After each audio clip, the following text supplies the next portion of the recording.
Hello, my name is Roy Poyan. I'm the founder of Families Impacted by Opioids and your host today for the Voice of Families and Addiction. I want to thank you for joining us today. We're going to go through some interesting material, and what we're going to talk about today is change. And when you start to think about what we're doing as a family member, and we're looking at the life and the struggles, really, of a person that's dealing in our family with substance use disorders, one of the things that we're saying to ourselves is, why can't he change? Or why can't she just will themselves out of that? And we're going to get into later on another episode that this is a brain disease. So we won't spend our time today talking about that. But what I'd like to do is layer a foundational understanding of what has science and psychiatry and psychology and neurology, what have they all determined as being the pathways of change? Because these are thought patterns, these are emotions, these are, in many cases, neuronal firings, and they are measurable and in certain ways with certain types of capacity for like PET scans and things of that nature, where a dye is introduced to see what the brain activity is. So what we want to do is we want to take a look at some of the rudimentary industry standards. And Petrasca DiClemente were two behavioral therapists back in about 1986. And they had created a trans-theoretical change model that basically identifies the stages of change. If you're reading a book, it'll say SOC, stages of change. And for that, there's 5 stages of change. This is very helpful for us. And let me explain why. If you're like me, when you're looking at somebody and you're saying, they just need to have a consequence. And if they have a consequence and they understand that this is what's being requested of them, then they should be able to, on their own, come to the conclusion that a change is needed. That's not the case when it comes to addictions and substance use disorders and things where the neuronal firing and dopamine and the hippocampus and the frontal cortex, prefrontal cortex for executive thinking, when you start to get into the brain, it's not as simple as just do it. But we also find that we're not really set up that way either. I mean, even if we could do it, and many times we do, there's actually a process to change. And I believe, and a lot of other people have complimented the same thought, I mean, I got my thought from their thought, is that we don't know what it is that they're thinking, so how can we determine what they should have thought?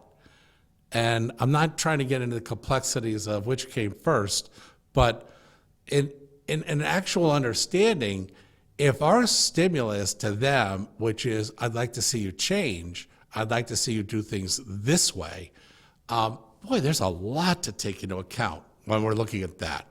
And that's what I want us to take a look at today. What should we be taking into account for? Well, I'm going to go through that with you.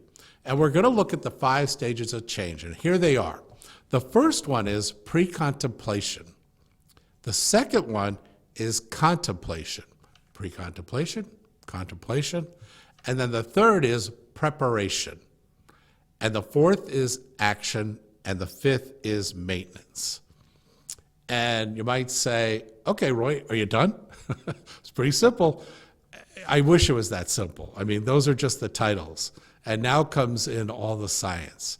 So when somebody is in pre-contemplation, then where are they? What does that mean to us? Well, we may be looking at a person, for example, that is being addressed and somebody is saying, Jerry, you're drinking too much. Well, for one, what is too much? For two, kind of like, what business is it of yours if I'm drinking? And for 3, I don't feel I have a problem. I think you've got the problem because you think I'm drinking too much. And number 4, now because you said that, they're moving into a fight or flight. They're being emotionally like attacked. So they're going to start to use other types of mental prepared, paths that they have used in the past. Is this going to be trauma for us? Is this just a light conversation, or are you going to start telling me that you're going to do things that will disrupt my life because you know and you feel that I am drinking too much? So with that in mind, if I don't feel that I'm drinking too much, how likely am I to change? And so we may say, well, then let's get them to a position that they'll identify what we know to be true based on certain scales on alcohol consumption. We know that they're drinking too much. Why don't they know it? Well, the fact is they very well might know it, but they may be using pleasure and memory of how they felt when they last drank, and a couple of other things that are actually coming into play in terms of dopamine and other synaptic firings that make this whole topic much more medical than psychological and mental health-ish, but really it's a blend of all that. Once again, I'm going to go back to, you don't know what they're thinking. You only know what you're thinking and what you want. So when you approach them, I would recommend, and a lot of the sciences and papers that you'll read suggest, that you be empathetic first. Step back from the situation and understand they're not ready to move into action yet. Remember, that's the fourth stage. So when a father might say to their daughter, if you go back to using again, I'm going to take everything you own in your room, and I'm going to take you, and I'm going to put them all out on the street. There, I said it. Didn't like saying it, but I said it. I laid down the law. Well, sorry, but you probably didn't affect change. You might have affected a response, but it's not a meaningful change. And the reason that you did that is that's what you have in your toolbox. That's about as much as you know to do. And God bless you for trying. However, let's have you learn more about change so that you can proactively say, you know what? Terry is in a situation right now where she doesn't understand that this is doing this to her life, these things to her life. And that because of this habit that's developing into an addiction, it's now going to play out. It's now going to play out not just with her life, start to ruin every member of our family, all of her friends, her employer, the school, wherever she's involved in. This will go with her and ruin that. So we love her and we don't want to see her do this. Well, good. I mean, it's good that you love them and you care about them. But if you really loved them, you learn maybe a better way of expressing what their options are.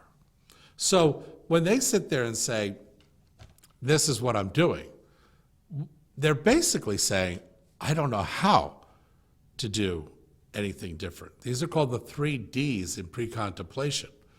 And they feel demoralized. That's the second D.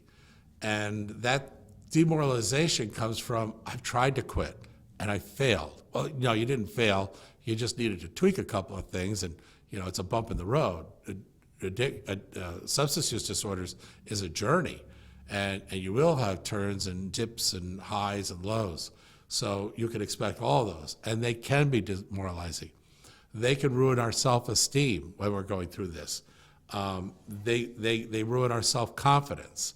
So we're naming a couple of things here that are being pressed down that are really important to us being uplifted. We're not really ready to make a change emotionally because we're feeling demoralized. We're not really ready to make a change because we don't know how. What are the steps towards making a change? Well, you just make it. No, time out. We already said that's not the case. There's a way of doing it. So when they are admitting to themselves, typically, I don't know how to make a change. I don't know what they're asking of me. And I've already tried to make a change, demoralization, and it didn't work out. I don't want to be shamed. I don't want to feel guilty. I don't want to fail again in front of everybody else. These are very real scenarios for them internally. Remember we said, you don't know what they're thinking. Well, In a lot of cases, from a lot of studies, this is what they're thinking. So much so that under pre-contemplation, Petraska has identified 3 Ds. That's don't know how, demoralized, and defensive is the 3rd D. Now, in the 3rd D, defensive is, how do you see them being defensive? Oh, well, they get really nasty with you, and they start saying things that they normally wouldn't say and probably don't mean. Well, that's true. But you'll also see them turn inward. Turning inward is a way of being defensive. Think of like an army's attacking you, and you put up walls to defend yourself. So you turn inward. Going silent is being defensive. Disattending, meaning you're not attending to the things that you would normally be very attentive to. That's being defensive. Remember, this is number 3 of the 3 Ds inside of pre-contemplation. Because we're wondering, well, why are they in pre-contemplation? We just said that these are the behaviors that you're going to see. The why they feel this way, that comes from therapy. That comes from a good counselor that understands the 5 stages of change, understands cognitive behavioral therapy and self-talk, and some of the other methodologies that they have for therapy, which is why when somebody is dealing with substance use disorders, it's very helpful for them, especially once they've gotten out of an IOP, to continue on their own self-administrative continuum of treatment plan. You can write your own one, and it should include things like peer-to-peer, MAT, mental health, attending Narcotics Anonymous or AA meetings, some of the 12-step programs.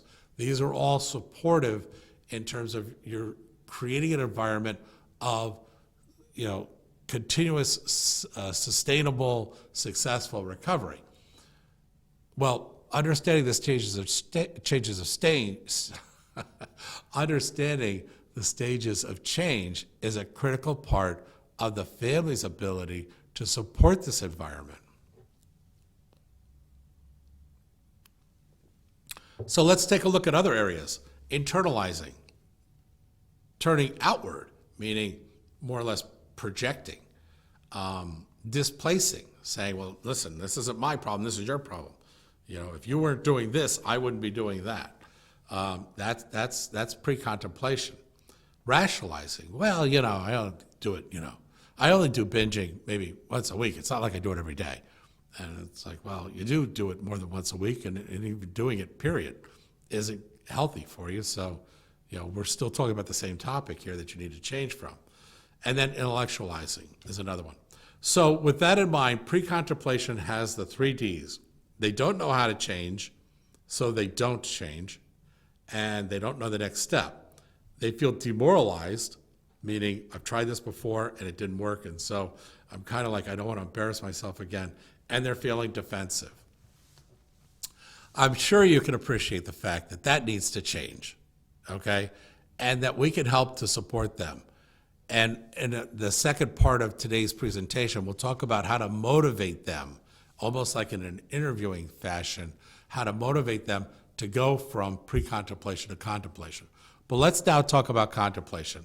Contemplation is kind of it's a selection of criteria. It's where you're sitting there saying, all right, I don't like where I am, and I want to do things differently, which is a great place to be, by the way. And they're starting to say, what are my options, okay? What are my choices? And then they want to validate, well, not this one, but maybe that one. That's too far. I don't want to go all the way to California or Florida, but, Pennsylvania would be nice. It's right around the corner. So you're kind of like blending in, you're negotiating with yourself or with others in contemplating. You're contemplating the change. And then preparation. Preparation is an implication of the results that you're now selecting a particular thing that you're going to do, and you're going to get prepared to go do it. So you may ask somebody to assume a certain role with you in making these decisions, or you may ask somebody, can I assign you this task to get this done while I work on these other things? You're preparing, okay? And the knowledge you're gathering in order to be properly ready to take action. And action is the fourth step. Wow, we had to go through all of this just to get to action? Well, it could happen like that. It could happen in a split second, or it could happen over a week or a month. But it does take these steps to where we are in a position of pre-contemplation. I don't really see this as being a problem, to, all right, I do see it as a problem, and now I want to start to put the pieces together that I can act on. I'll prepare by understanding those pieces better and, solicit other people to help me to get this done, and then I'll take action. So in the action standpoint, you're now taking a plan of action. Who will do what, by when, how will it be completed? And if you're smart about this, you'll add a step of, after the step is taken, confirm that it created the desired result. So a good plan of action would include that. So now we're in the fifth one, maintenance. Okay, we've made a decision and we're moving forward, but now we have to make sure that the change that we enacted is sustainable, is pragmatic, it works, it's giving us the results that we wanted. So all of these kind of like transparency reviews are being done.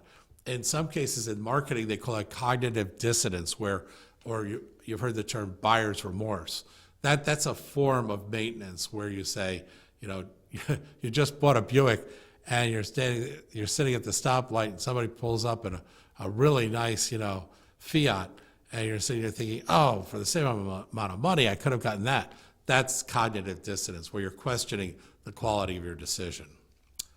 So that's where we stand right now with the 5 stages of change. I would love to be able to say to you, does anybody have any questions? But that's not this forum. So at another time, at another place. So let's move on to the next area that really is vital, and that is, it's kind of like so Roy, that's just static information. And I'm just like, when I think about the voice of the family and I look at what we do in these different presentations, and we put out information, and you've taken time to get a babysitter, and you come down to this like meeting at the school or the church, or maybe an office building conference room, and you're ready to learn, and somebody sits there and says, these 5 things are really critical for you to know. And then they look at you and they say, okay, thank you for showing up today. And it's just like, oh, are you kidding me? We're a family. We have to talk about this. We have an internal voice, an external voice, and we've got to maturate this. You just can't give me information and then not tell me how to use it. Boy, we do that all the time. And I especially see it in this industry of recovery. They're notorious for just giving you information and not sitting there saying, okay, and by the way, here's how you use this. Here's how you use coping skills to apply this to your life. Well, we're not going to cheat you in that way. And families impacted by opioids, we certainly don't, because we give you the coping skills on how to take the material that we've given you and actually apply it to your lives. But in this case, we're going to also do that. So we're not the only ones that thought this way. William Rolnick, Miller and Rolnick's, they're the ones that started out by, it's William Miller and Rolnick. And what they've done is they have created a model that fits into the stages of change, recognizing that to just tell people that this is pre-contemplation and not really give them an effective way on how to move the person to contemplation, not in the least amount of time, but in the most way that they're involved in it, they own it, it's theirs. It's not like we sat in a session and suggested this and they're kind of like, okay, sure, I'll go out and do that. Yeah. Well, no, usually in motivational interviewing, they're the ones saying, this is what I want to do, and they really mean it because it was their idea. What we find out is in the first 2, which is pre-contemplation, contemplation, those are all kind of like mentally experimental processes. What we're doing is, and I want this word to really hold and stick with you, we're consciousness raising. Okay, we are raising their consciousness about the topic.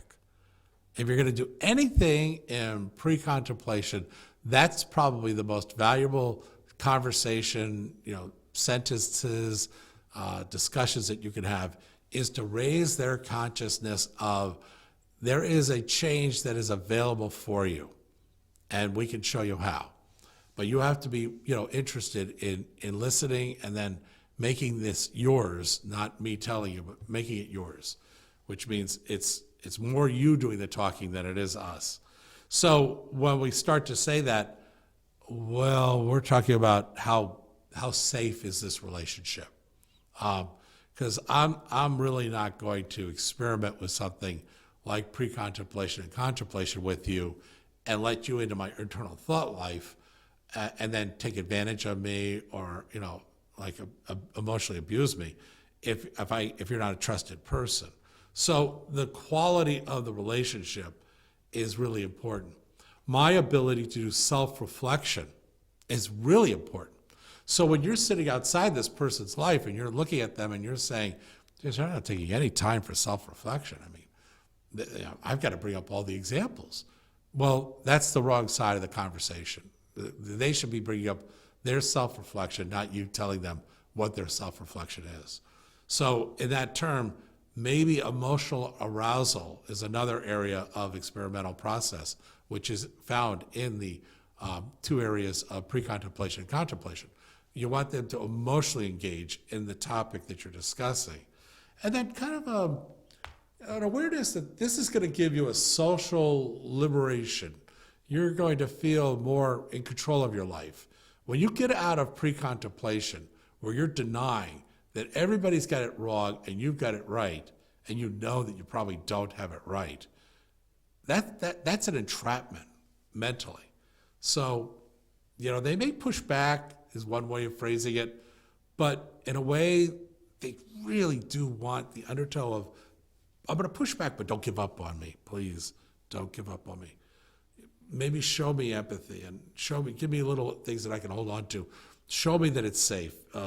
Show me that this isn't just you instructing me, but it's more about a relationship that you're having with me.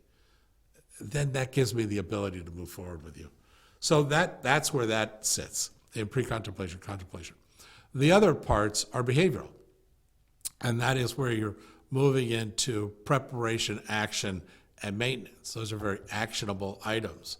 So you'll want to use a stimulus to assist them in each of the phases, kind of like, would you like, in the area of preparation, I've actually picked up some brochures from local treatment centers, and here's 4 of them that I picked up. How about if you go out and find another 5, and, if you'd like to, we could take a look at them together. You're the final decision maker, but, in getting prepared to make a decision as to what's best for you, you kind of have to have this information. Well, that's nice, that's really nice. As opposed to, you got to go to treatment. Well, let's face it. If they thought that way, they probably would have done it, and you would have needed to say it. So now we're moving into pre-contemplation, and we're saying, well, okay, Roy, in motivational interviewing, what would we do in pre-contemplation? Well, actually, you want them to start to consider where they are. And that's that self-reflection part that we talked about in experimental. And what we're going to probably do is use an assessment tool. And that's why we say in the Get an Assessment presentation, which is seminar number 10 of the 32 key issues seminars that we have, that particular topic talks about you get a mental health assessment, you get a medical assessment, and you get an addiction assessment. And we kind of went through this in Esprit, one of our presentations on this podcast, where you do a screening and a brief intervention if it's needed, and then you do a referral to treatment. So with that in mind, that acronym Esprit really says what's being done. But now we're more at let's do an assessment. We're going to use an assessment tool, and from that is going to drive a diagnosis. And once we have a diagnosis from the assessment, we'll be able to determine at what stage this is in, mild, moderate, or severe, and then from that we'll be able to take certain like ASAM and other types of protocols that have treatment algorithms and determine what's the best plan of treatment going forward. The plan of treatment is the goal. So it's the goal from what? Well, from pre-contemplation. With a person that's dealing with substance use disorders, that's the change. So everything that we talked about, getting somebody to take me over to, Pensacola, or get me over to, Indian Town Gap in PA, all that, and figuring out who's going to pay for it, and then showing up and packing a duffel bag and saying goodbye to my employer for 3 weeks, and all of that was to get you to treatment. Because nothing is really going to move forward until they get into treatment. Everything that we talk about with somebody that's in substance use disorders, regardless of what phase they're in, is about recovery. Why would we spend time talking about their usage and addiction? What value is that? We need to have them focused on what are their goals and how can they move into those goals. Well, the way that they're going to move into their goals is to understand that change is required. And that's what we're talking about here today. So in contemplation, which is the next one, we're kind of saying, okay, let's explore. Let's not just jump into, okay, well, you need to do this, this, or this. And we do this all the time. You're going to go down to this treatment center, and, if not this one, then that one.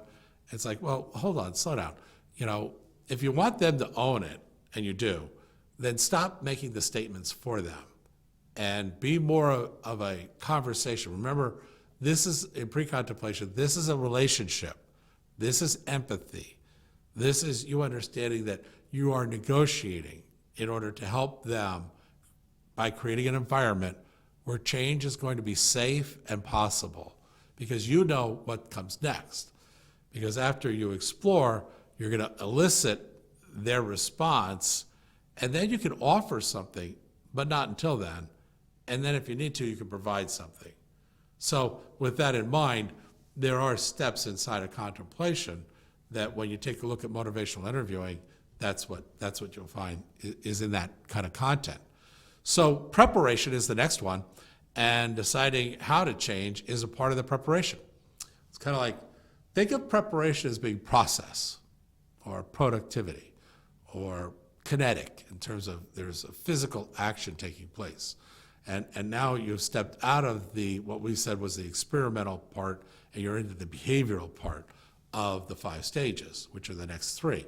So now your behavior is going to show, oh, okay, he did pick up these materials, or she did make these phone calls, and she now knows that her HMO will pay this much, and she needs money for a deductible or, copay, and she's understanding what she needs in order to get out there to where she is trying to show up to.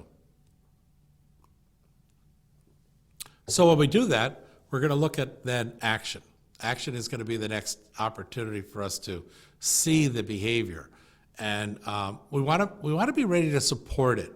You don't have to get out there with banners and balloons and, oh my gosh, she woke up today, she's moving to the door, oh my gosh, she's getting in the car, but you do need to recognize that each step for them is a step for success when they're moving into action to make a change happen. And in a very subliminal way, it should be celebrated. When we're making steps to improve our situation, no matter how small or how large, they are steps just the same. And recognizing that creates an environment that says, this is a safe place. And I'm in a relationship with people that really show that they care. That's very important when you're looking at change. So now we're in the action part. We've written a plan of action, and we've assigned roles and responsibilities, and people are coming through for us. And what we had planned to do is actually taking place. This feeds on itself, and now we need to sustain it. Now we need to do maintenance, which requires self-reflection. It requires transparency, meaning you're not going to kid yourself, and you're not going to take the time to kid others. You're going to be accountable, and you're going to allow for monitoring, both yourself and in other ways. It may be that your care plan, your continuity of care requires that of you. You're going to have goals that help you to understand. You'll have metrics, although won't call them that, but you'll have ways of numerically saying, hey, I'm 52 days into, or I'm 90% compliant with, or, there are ways that we can do that in terms of setting up, a numeric way of representing how things are going in terms of maintenance. So what does all this mean in terms of what we're doing? Well, what we're doing is we're planning. We're planning ahead of the curve. That's the whole point. That's the voice. That's the voice of families and addiction. It's about planning. Hey, what about yourself? What about your commitment to making a change by watching these podcasts, by getting on and reviewing on YouTube Fentanyl and Families in Harm's Way, the 32 episodes that take you through your entire journey as a family and all the key issues you're going to face? What about you picking up Petraska DiClemente's book or Miller and Malnick's book on motivational interviewing? Because everything that we've said here in all the materials that Families Impacted by Opioids produces as content is what is pulled down from science, from empirically proven studies, from clinical articles in professional journals. None of it's ours. So if we did it, you could do it. What's stopping you from doing it?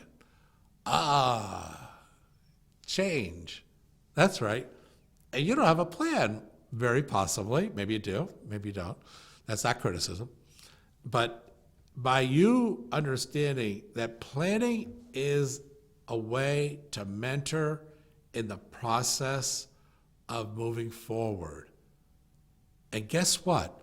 When you participate in the 5 stages of change for yourself, contributing to somebody else and creating a good environment, knowing that you know the steps that are coming next, and you've set yourself up to be available to support those in a very positive and informed way, because now you're doing this material before it's needed, and you can do that. You have the luxury of time, and you can pull out resources, and we want you to. Our information is just a starting point of your learning. It's not the end all. So we absolutely insist, if we could insist. Will you allow us to insist? We're going to insist that you use this only as a starting point. And that means you're going to do a lot more on each of these topics, and you're going to drill down and find out, exactly what that means for you and how you can use it. So goal setting, how good are you at that? Because if you're not a very good goal setter, then how can you ask somebody that you're trying to help to be a good goal setter? And they're going to see it. They know you, or you wouldn't be in their life. So if you haven't been a good goal setter, then step up to the plate and start to set some really good goals. Don't set goals for them, okay? Cut it out. That's enabling, okay? That's number 10 of the 10 types of enabling. You don't set goals for others. You set goals for yourself. And in that, you have control.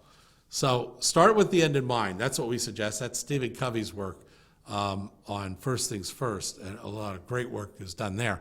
But what you do is you backwards plan. We used it in the Army too.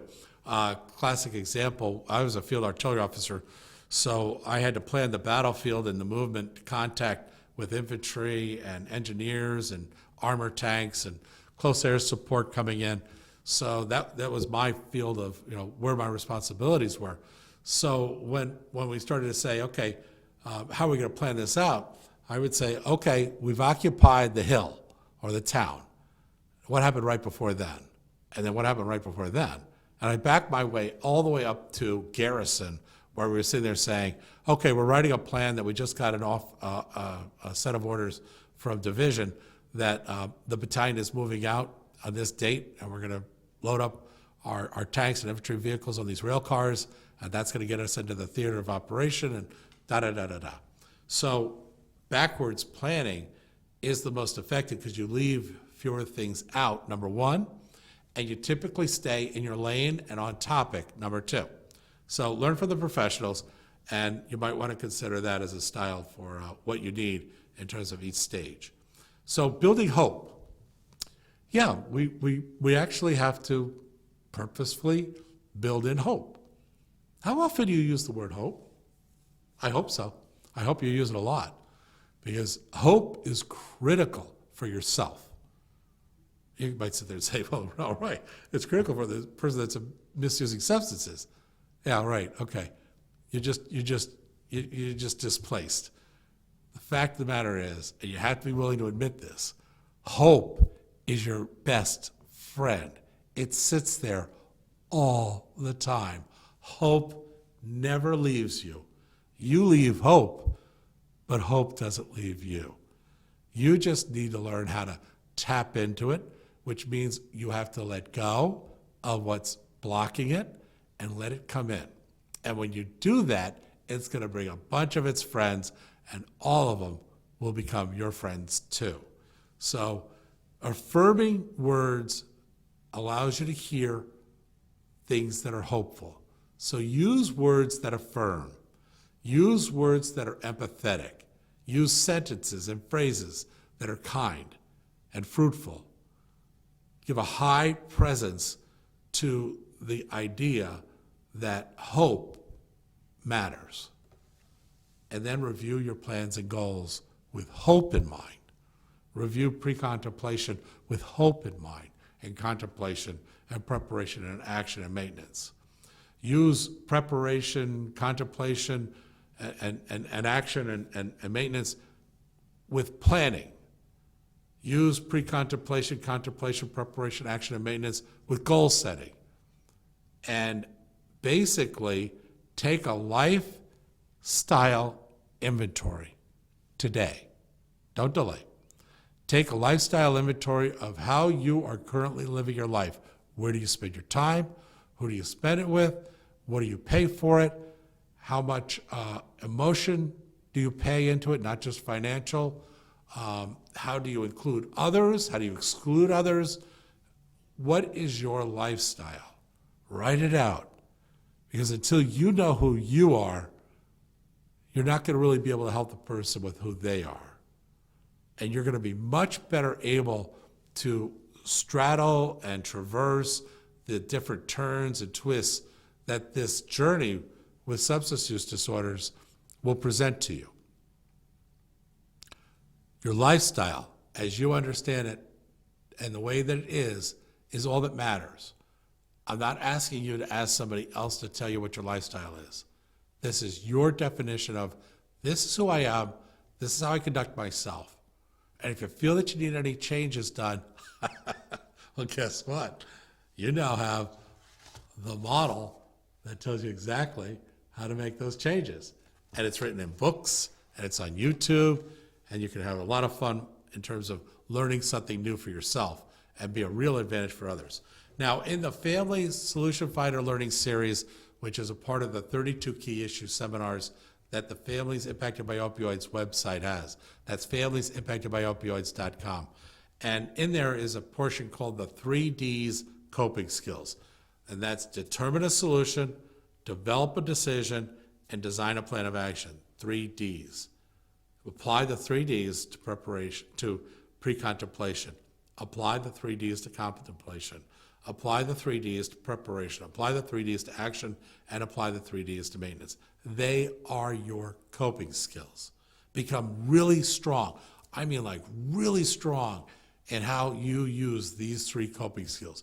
Use these 3 coping skills on everything that goes on in your life, and you will find the quality of your life is more in line with what you want it to be, and less so where you're being pulled around by circumstances and responses. Well, that pretty much concludes our review of the 5 stages of change. And as we had suggested, the Miller and Rollnick material on motivational interviewing is an industry standard. Both of these work collaboratively with each other. I'm not expecting that you'll become like a counselor in this, but I do think that you could appreciate our discussion today. This is your voice, and it's time that we stood up to this drug epidemic and all the people that are involved in helping us. And we need to say what our voice is. And they're going to listen more to us, and we're going to listen more to ourselves if we know what we're talking about. So now is the time, and probably past the time, but now is the time to get smart. Because when you look at this drug epidemic, these drugs are coming across the border or they're being manufactured in a town near you, and they're being brought in and they're being manufactured by our family members. These are not aliens. These are not people from Iceland coming in and doing this to us. This is us doing it to us. These are our family members. This drug is destroying our families. This is, in fact, a genocide of the American family. This drug epidemic is out of control. And the one thing that we can do for ourselves is to get smart. And that material is not sitting out there in books where you can just sit there and say, great, if I buy this book, I'll know what I need to know. That doesn't exist. It hasn't been created yet. We've made a stab at it with the Family Solution Finder 4 learning modules, study guide, and workbooks, and these podcasts, and our TV, 32 TV episode series titled Fentanyl and Families in Harm's Way. We keep repeating the content of this in a different variety of ways in order that it makes it more available for you to kind of experience, own, and use. And that's the real goal of everything that we're doing here.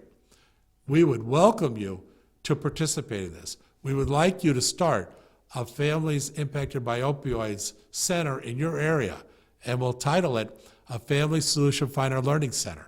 And if that's something that you're interested in, we can give you that material to be able to do that. And all of this comes with that. But for right now, change is the topic. I want to thank you for joining us on today's episode of The Voice of Families and Addiction. And I want to wish you all the best possibilities that change can bring for you. God bless you.